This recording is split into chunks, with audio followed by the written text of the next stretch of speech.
Hey guys, and welcome to another episode of Let's Max Warframe, where it is still Stalker Week, going through, taking a look at his signature weapons. Today we're going to be a bit spoilery when we take a look at the weapon from the second dream, the Broken War. Now a few spoilers ahead, as you're going to get this weapon. If you've played the second dream quest, you'll receive a mail at the end of it with the Broken War inside, plus a potato.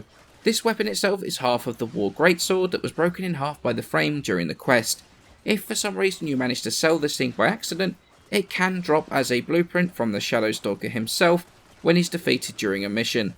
Once you've completed the second dream, you will not see old school Stalker anymore, only the Shadow Stalker, who has a chance of dropping all 5 of the signature weapons. It's important to know though that the Broken War is a crafting component in the War Greatsword, so you will need 2 of these at some point, one from the mission plus one farmed. So to build the Broken War, you need the blueprint from Shadow Stalker, but you also need 2 blades and a hilt that are dropped by the Conquilists on the Earth Moon tileset, plus 2 Nitane and a Former. So how do the stats look when it's built? Well, with a base damage of 90, the majority 72 coming in the form of slash, and 9 as both impact and puncture, it's the second highest base damage of the one-handed weapon, only just behind the powerhouse that is the Nikana Prime. The supplemental stats are pretty useful as well. 15% critical chance, which is actually good enough for a Blood Rush body count combo, although the critical damage multiplier of just 150% is definitely below average. In addition to that, it comes with a pretty decent status chance of 10%. Doesn't sound like much, but when you attack so quickly, the procs do stack up. As well as that, it has a knockdown on all of the ground slam attacks, and while testing, I noticed that if it doesn't proc something, so if it doesn't proc slash, or puncture, or corrosive if you've got that on there, that sort of thing, it will proc impact every single time. And that stagger can be super useful as some real close range crowd control. In fact, I really can't find any downsides to the weapon whatsoever, no matter how hard I try. But the thing is, it also comes with a decent choice of stances though. Vengeful Revenant is my personal favourite because of the right click hold combo Rising Hate. It's got a really nice AoE attack, plus a slam attack at the end of it, meaning it can deal with airborne units a bit easier, plus has that decent bit of crowd control at the end of the combo, as well as it being really easy to pull off. You also have Crimson Dervish with a 3 times damage boost on the end of the simple 3E combo Crimson Orbit, but that's also part of the easy to pull off Calling Impale, which ends with a frontal cleave with a guaranteed impact proc. So it's definitely down to personal preference which one you want to use. They are both fantastic stances. Honestly, neither are really clearly better than the other. So test them out yourself and see which one you like. Okay, so let's move on to starting to mod the Broken War. Now it doesn't need any former for this build whatsoever, so we're going to launch straight into the build. Vengeful Revenant up here with a stance. We've got a very crit oriented build going on here, so we've got Blood Rush once again to increase our critical chance, which is going to combine with our combo multiplier. So we're going to use body count to keep that combo multiplier going even longer. Organ Shatter for more critical damage, only takes it up to 2.8 times. So it is one of those ones that is sort of debatable whether you want it on there. Personally, I do like it, especially when you start getting into red crits, which happens around the 2.5 times combo multiplier mark because of Blood Rush. And then you really start hitting ridiculously hard. So we're going to combine that with Berserker, and I've had quite a few questions about Berserker and how Berserker works compared to Fury. Now I've had people saying that Fury gives 30% attack speed, which is exactly the same as what Berserker does, which, yes, I mean, if you look at just what the mod card is, that does appear to be the case. However, this is a case of where the mod card doesn't actually explain what the mod does whatsoever. Basically, every time you crit with Berserker, up to 3 times will increase your your attack speed. So it will go from 30% all the way up to 75% with 3 stacks of Berserker. So what that means is every time you crit, you're going to get faster and faster. And like I say, it goes all the way up to 75%, which is much, much better than Fury. So that is the difference between the two, and why in a crit build, I will always run Berserker and not Fury. So we've also got on here, we've got Pressure Point for melee damage, standard damage. We've got Life Strike, which I'm going to talk about a little bit later on in the video, but I don't ever remove Life Strike. And then for our elementals, we're going to go straight 90%. So Fever Strike and Shocking Touch for non-corrosive Grenier, non-corrosive Projection Void. If you're going to run Corrosive Projection Void and Corrosive Projection Grenier, you can switch that out. Run Radiation. Works also very well against the Corpus robots. If you're running against the Infested, you've got corrosive damage here. And if you want to run against the Corpus, more often than not, I will go pure Toxin. So we will go straight Toxin, cut straight through the shields, and then we can deal with the shielded units. It's a toss-up whether you go Radiation or pure Toxin for the Corpus. I'm more inclined to go with Radiation at the moment, because also you can get that every now and again. You can get the Rad proc. So it's definitely something that is going to be down to personal preference again.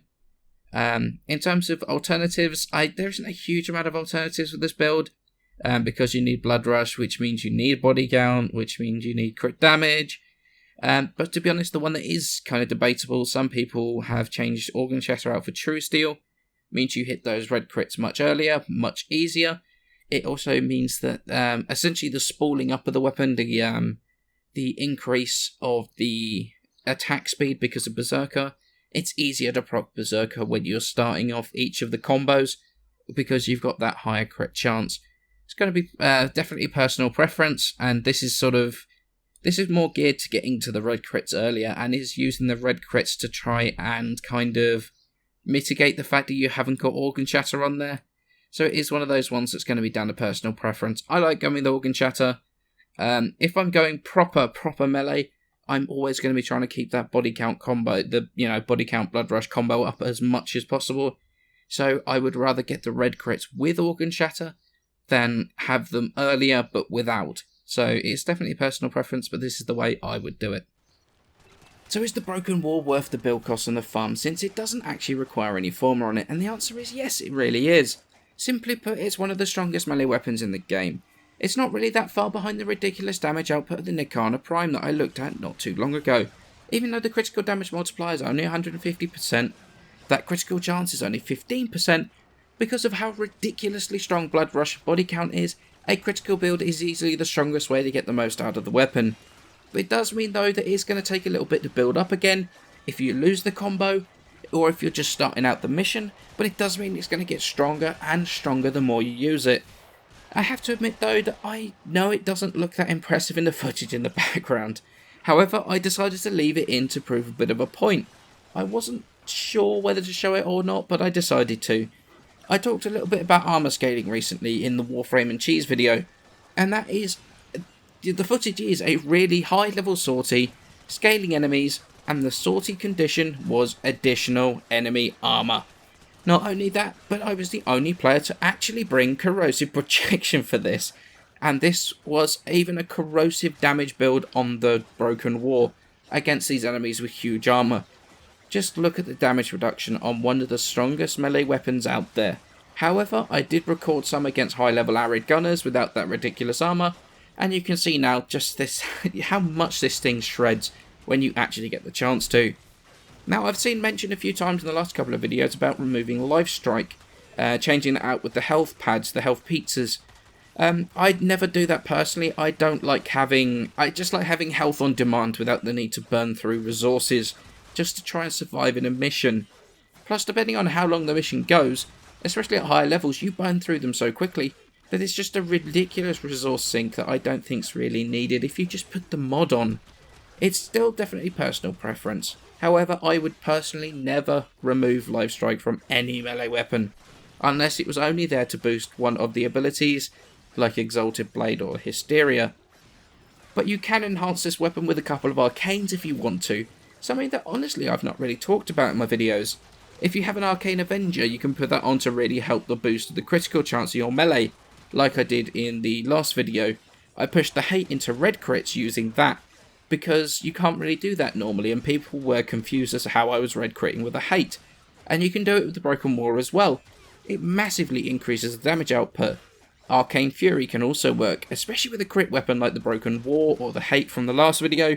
20% chance for 40% more damage on your melee weapon, or even Arcane Strike, increasing attack speed by 20% with a 10% chance to proc. Naturally though, these are pretty expensive additions to your loadout, so they aren't really necessary, but they do help take them just to that next level. But even without those, the Broken War's still one of the best melees in the game. It looks amazing and has the damage potential to back it up. If you love your single swords, you will love the Broken War. It's worth completing the quest for, or rebuilding if you've managed to get rid of it, or used it to build the war and have now got no Broken War. It's a fantastic melee. It will deal with any of the content we have in the game right now with ease. Now, I hope you enjoyed another part of the Stalker Week. We still have 2 weapons left to do. Another melee in the Greatsword, the War, as well as one of the most popular weapons in the game, an updated build for the Dread. So stay tuned for that. As always, I would love to read the feedback in the comments below, and I shall see you in the next video.